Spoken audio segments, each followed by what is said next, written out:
Good morning. Welcome to Market Today by ECTRA. Arulrajhan. Today is 8th August 2023. இன்னையோட pre market information பார்க்கலாம். நேற்றுக்கு முடிய அமெரிக்க சந்தை சற்றே வலுவாக முடிந்திருக்கிறத பார்க்குறோம். டவ் ஜோன்ஸ் வந்து 1.16%, S&P 500 0.9%, நாஸ்டாக் 0.61%. ஸோ அமெரிக்க சந்தையை பொறுத்த வரைக்கும் அப்படின்னு பார்த்தீங்கன்னா முக்கியமான ஒரு நிகழ்வு அப்படின்னு சொல்றதா இருந்தா சிபிஐ நம்பர்ஸ் ஜூலை மாசத்தோட கன்சூமர் பிரைஸ் இண்டெக்ஸ் வர இருக்கிறது. I think most probably Thursday. So அது வந்து படிப்படியாக குறைஞ்சிட்டே வருகிறது. ஒரு மந்த் ஆன் மந்த் இப்போதைக்கு அப்படின்னு பார்த்தீங்கன்னா 0.0% அளவுக்கு குறைவதாக ஒரு மதிப்பீடு இருக்கிறது. அந்த நாட்டினுடைய மத்திய வங்கியான ஃபெட் ரிசர்வ் வந்து ஒரு டார்கெட் வச்சிருக்காங்க, த்ரெஷோல்ட் லிமிட் 2% அப்படின்னு சொல்லிட்டு அதை நோக்கி இப்போ மெல்ல மெல்ல நகர்ந்துட்டு வரதை நம்ம பார்க்குறோம். முன்னாடிலாம் 8% கிட்ட இருந்து அப்புறம் 4% நோக்கி வந்திருக்கிறத பார்க்குறோம். ஸோ மெல்ல மெல்ல அவங்க வச்சிருக்கிற அந்த டார்கெட் நோக்கி நகருமா அப்படின்றத பார்க்குறோம். அது ஒரு முக்கியமான ஈவெண்ட்டா இந்த வாரம் இருக்கிறது. ஆசிய சந்தைகள் அப்படின்னு நம்ம பார்க்கும்போது ஒரு கலந்த துவக்கமாக பார்க்கிறோம். சில சந்தைகள் ஏறி, அதாவது நிக்காய், ஜப்பானோட சந்தை, அப்புறம் சவுத் கொரிய சந்தை காஸ்பி மட்டும் ஏறி இருக்கிறது. மற்றபடி ஹாங்காங்கோட ஹாங்செங் ஆகட்டும், சீனாவோட ஷங்காய், தாய்வான் சந்தை எல்லாம் தற்போது இறங்கியே வியாபாரமாகி வருகிறது. நம் சந்தை எப்படி துவங்கலாம் அப்படின்னு பார்க்கும்போது எதை பார்க்குறோம்? கிஃப்ட் நிஃப்டியை பார்க்குறோம். ஸோ கிஃப்ட் நிஃப்டி இப்போதைக்கு அப்படின்னு பார்த்தீங்கன்னா ஒரு 30 புள்ளி 35 புள்ளி மார்ஜினலி கேப் டவுன் அப்படின்ற நிலைமையில இருக்குது. ஆனா எல்லாமே அதுக்கப்புறம் நிலைமை மாறுறதுக்கான வாய்ப்பும் நிறைய இருக்குது. இருந்தாலும் இது வந்து இப்போதைக்கு ஒரு குறுகிய எல்லைக்குள் நகர்வதற்கான வாய்ப்பு நிறைய இருக்கிறது. ஏன்னா முக்கியமான டேர்னிங் பாயிண்ட்ல இருப்பதாக நம்ம பார்க்கிறோம். நிஃப்டியோட ரேஞ்ச் அப்படின்றதும் நம்ம 19,250க்கு இப்போ வச்சிருக்கிறோம். மேல 19,750, இந்த 500 ரூபி ரேஞ்ச் அப்படின்றதா இப்போதைக்கு முக்கியமான நம்ம பார்க்கிறோம். பேங்க் நிஃப்டியை பொறுத்த வரைக்கும் தொடர்ந்து நம்ம சப்போர்ட் லெவல் 43,500 அப்படிதான் மெயின்டைன் பண்றோம்.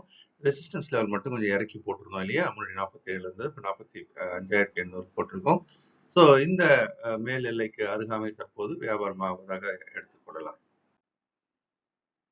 மேக்ரோ எக்கனாமிக்கல் ஃபேக்டர்ஸ் அப்படின்னு போகும்போது யூஎஸை பொறுத்த வரைக்கும் யூஎஸோட 10-year பாண்ட் ஈல்ட் 4%க்கு மேலே இன்னும் மெயின்டைன் ஆகுது. That is not good for our stock market. அதே மாதிரி டாலர் இண்டெக்ஸும் மெல்ல மெல்ல தொடர்ந்து ஏறிட்டு இருக்கு, 102.29. ஸோ இதுவும் இந்த ஏற்றமும் வந்து நம்மளுடைய சந்தைக்கு பாதகமாக தான் இருக்கும். பிரெண்ட் க்ரூட் அப்படின்றது இப்போ $86 போயிட்டு திரும்பி 85.51 அப்படின்ட்டு கோல்டும் படிப்படியாக ஒரு $5 $4 இறங்கிட்டே இருக்கிறது நம்ம பார்க்குறோம். இப்போதைக்கு $1,934 பெர் அவுன்ஸ், முன்னாடி $1,940 இருந்தது. யூஎஸ்டி ஐஎன்ஆர் அதான் கொஞ்சம் நீங்க கவனமா பார்க்க வேண்டியிருக்கு. இப்போ 82.75 ஏற்குறைய பார்த்தீங்க அப்படின்னா அந்த ரேஞ்சோட அப்பர் லிமிட்ல இருக்கிறது நம்ம பார்க்குறோம். ஸோ 82.80 82.75 இப்படி இருக்கிறது நம்ம பார்க்குறோம். ஏற்கனவே பலமாக வலிமை குன்றி இருக்கிறது ரூபாயை பொறுத்த வரைக்கும். எஃப்ஐஸோட விற்பனை என்பதும் கூட ஒன் ஆஃப் த ரீசன்ஸ் நம்ம எடுத்துக்கொள்ளலாம். இப்போது இருக்கக்கூடிய நிலைமையில இது இன்னும் வலிமை குன்றினால் அதுவும் நம்முடைய சந்தைக்கு பாதகமாகத்தான் இருப்பதற்கான வாய்ப்பு அதிகம்.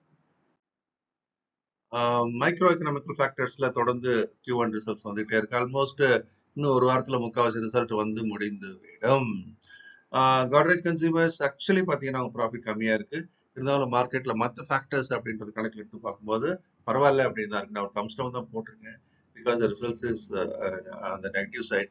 பட் ஸ்டில் ஓவரால் அப்படின்னு பார்க்கும்போது மற்ற பெர்ஃபார்மன்ஸ் கணக்கில் எடுத்துக்கொண்டு பார்த்தா ஓகே பரவாயில்ல அப்படின்னு நம்ம எடுத்துக்க வேண்டிய கட்டாயத்தில் இருக்கிறோம். டாரன் ஃபார்மா, கிளான் ஃபார்மா எல்லாமே வந்து ஒரு, அதாவது டாரன் ஃபார்மா ஒரு மைனர் ப்ராஃபிட் காட்டியிருக்கு, கிளான் ஃபார்மா ஒரு நல்ல லாபத்தை காட்டியிருக்கிறது நம்ம பார்க்குறோம்.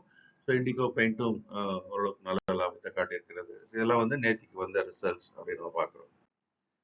இன்னைக்கு வரக்கூடிய முக்கியமான சில நிறுவனங்களுடைய ரிசல்ட்ஸ் பார்க்கும்போது கோல் இந்தியா, அதானி போர்ட், சீமென்ஸ், ஹிண்டால்கோ இதனுடைய ரிசல்ட்ஸ்லாம் இன்னைக்கு வர இருக்கிறது. எஃப்ஐஸை பொறுத்த வரைக்கும் தொடர்ந்து செல்லர்ஸாக தான் இருந்துட்டு வராங்க. அதுவும் பலமான செல்லிங், கிட்டத்தட்ட 2,000 கோடி இல்லையா. ஸோ 1,292 கோடிக்கு விட்டு இருக்கிறார்கள். அதே நேரம் டிஐஎஸ் அப்படின்றது ஓரளவுக்கு வாங்கியிருக்காங்க 1,080 கோடிக்கு. இருந்தாலும் எஃப்ஐஸோட ஒரு செயல்பாடுகள் தான் டைரக்ஷனை நிர்ணயிக்கிறத நம்ம பார்க்குறோம். அதனால நம்ம செல்லர் சந்தை மெல்ல மெல்ல எப்படி நகருது அப்படின்னு பார்த்தீங்கன்னா கீழ் நோக்கி நகர ஆரம்பிச்சிருக்கிறது என்பதும் உண்மைதான். தினமும் 11 மணிக்கு எக்ட்ரா டிவி தமிழ் சேனல்ல ஃபியூச்சர்ஸ் நிஃப்டியை லைவ் அனலைஸ் பண்றோம், அதை நீங்க பார்க்கலாம். கேண்டில் ஃபார்மேஷன் அப்படின்னு நம்ம பார்க்கும்போது இன்னைக்கு வந்திருக்குது ஒரு ஸ்பின்னிங் டாப். தன் இறக்கத்தை தடுத்து நிறுத்தி 2 நாளா ஏறிட்டு இருக்கிறது நம்ம பார்க்குறோம். இப்போ ஒரு ஸ்பின்னிங் டாப் வந்திருக்கு. இது ஏற்றத்தை தடுத்து நிறுத்துவதற்கான ஒரு முயற்சியாக கூட இருக்கலாம். இந்த வரைபடத்தில் பார்த்தீங்க அப்படின்னு சொல்லும்போது ஒரு உச்சத்தை தொட்ட பிறகு தொடர்ந்து மெல்ல மெல்ல ஒரு lower top lower bottom formation வந்துகிட்டே இருக்கிறது நம்ம பார்க்குறோம். ட்ரெண்ட் டவுன்ல தான் இருக்கு. இந்த ஏற்றம்ன்றதை நம்ம எப்படி எடுத்துக்கிறோம்? ஒரு புல் பேக் ரேலியா தான் இப்போதைக்கு எடுக்கிறோம். இந்த புல் பேக் ரேலி எங்கு தடுக்கப்பட்டு கீழ் நோக்கி திரும்புகிறது அப்படின்றத நம்ம பார்க்கலாம். இல்ல இது வந்து ட்ரெண்ட் ரிவர்சல் பண்ணுவதற்கான வாய்ப்பு இருக்கா? ஏதாவது மேக்ரோ ஃபேக்டர் சேஞ்ச் இருக்குமா அப்படின்றதையும் நம்ம பார்க்கலாம். இப்பவும் சப்போர்ட்டாக 19,250, ரெசிஸ்டன்ஸாக மேல 19,780 இருக்கிறத பார்க்கிறோம். இந்த வீடியோ உங்களுக்கு பிடிச்சிருக்கும்னு நம்புறோம். நீங்க லைக் பண்ணி ஷேர் பண்ணுங்க. உங்க கமெண்ட்ஸையும் வீடியோ கீழே போடுங்க. உங்களுக்கு வேற ஏதாவது கேள்விகள் இருந்தாலும் வீடியோ கீழே போடுங்க. இந்த நாளும் இனிமையான நாளாக இருக்க என்னுடைய மனமார்ந்த வாழ்த்துக்கள். இந்த வீடியோ உங்களுக்கு பிடிச்சிருக்கும்னு நம்புறேன். நீங்களும் லைக் பண்ணி ஷேர் பண்ணுங்க. உங்களுடைய கமெண்ட்ஸையும் போடுங்க. இந்த நாளும் இனிமையான நாளாக இருக்க என்னுடைய மனமார்ந்த வாழ்த்துக்கள். இந்த வீடியோ உங்களுக்கு பிடிச்சிருக்கும்னு நம்புறேன். நீங்களும் லைக் பண்ணி ஷேர் பண்ணுங்க. உங்களுடைய கமெண்ட்ஸையும் போடுங்க. இந்த நாளும் இனிமையான நாளாக இருக்க என்னுடைய மனமார்ந்த வாழ்த்துக்கள்.